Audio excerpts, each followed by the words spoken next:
Today we celebrate St. Patrick's Day, which during the season of Lent is a commemoration. But we still get to celebrate St. Patrick's Day. I was at the post office a little bit earlier today and dressed like this. I'm recognizable as Catholic, and the clerk at the post office said, "Hey, you'll know the answer to this. Why is it that we celebrate St. Patrick's Day? Why is everyone Irish, in America on this one day of the year?" And it gave me the opportunity to talk about the influence of Irish Catholic immigrants to our culture in the United States, but also about St. Patrick himself and how he was one of the first missionaries into Ireland. And his story is really fascinating. A lot of what we hear about St. Patrick doesn't do him justice. Oh, he drove all the snakes out of Ireland, and did he really do that? That's more of a legend than anything else. It's a metaphor for the fact that he drove sin out of Ireland by bringing the light of the gospel to the people. But his actual story is fascinating because he wasn't born in Ireland. He was born in what we would now call, either England or Scotland. I think there's some debate historically, but he was born on, the great island of Britain, and he was captured as a young person and brought to Ireland, where he worked as a slave.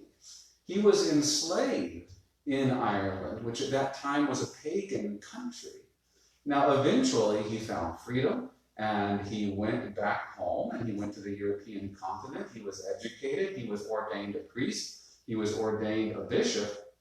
And as a bishop, he went back to Ireland, back to the place of his enslavement, to minister to serve the very people that had enslaved him, to bring them the gospel of Christ, to bring them the love of Christ, so that by baptizing them and bringing them into the body of Christ, they would be one at the table of the Lord with Patrick. Back to the very people that enslaved him. And I thought about that today, thinking about St. Patrick. And the kind of love that it would take for someone to go and serve the very people that had done him so much harm. I thought about Father Augustus Tolton. I don't know if you know Father Augustus Tolton. Father Augustus Tolton was the first black man to be ordained a priest in the United States of America. Descendant of slaves, he discerned a call to the priesthood, but he was refused entry into seminary in the United States expressly because he was black. He was denied entry into the seminary, denied preparation for holy orders for no reason other than the fact that he was black.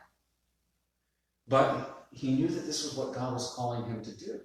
So he went to Rome, and in Rome he was accepted into the seminary, and he was ordained a priest in Rome.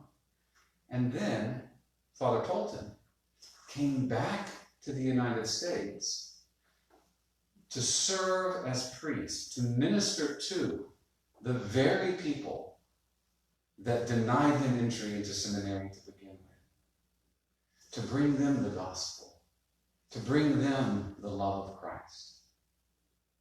What kind of love must a person have to be able to go and do that? To serve the very people who persecute you. I'll tell you what kind of love. It's the kind of love that Jesus has for us. Who, even when we were enemies of God, even when we were persecuted, even when we were nailing him to the cross, was praying for us. Father, forgive them. They do not know what they are doing. So I want us to reflect on that on this St. Patrick's Day. That this is the kind of love that we're called to. The kind of love who doesn't see any exclusion. The kind of love who understands that we're all called to be part of this Catholic family. That we're all called to be one at the table of the Lord. Do we reflect that in our lives? In the way that we treat other people? In the way that we respond to other people? In the way that we welcome other people? I want to conclude with some words from St. Patrick himself. We have a couple of things that St. Patrick left to us in his writings. And this is from his confession, the story of his life that he wrote. He writes, "I came to the Irish people to preach the gospel and endure the taunts of unbelievers, putting up with reproaches about my earthly pilgrimage, suffering many persecutions, even bondage, and losing my birthright of freedom for the benefit of others. If I am worthy, I am ready also to give up my life, without hesitation and most willingly for his name. I want to spend myself in that country, even in death, if the Lord should grant me this favor. I am deeply in his debt, for he gave me the great grace that through me many peoples should be reborn in God, and then made perfect by confirmation, and everywhere among them clergy ordained for a people so recently coming to believe, one people gathered by the Lord from the ends of the earth. It is among that people that I want to wait for the promise made by him, who assuredly never tells a lie. He makes this promise in the gospel: they shall come from the east and west, and sit down with Abraham, Isaac, and Jacob. This is our faith. Believers are to come from the whole world."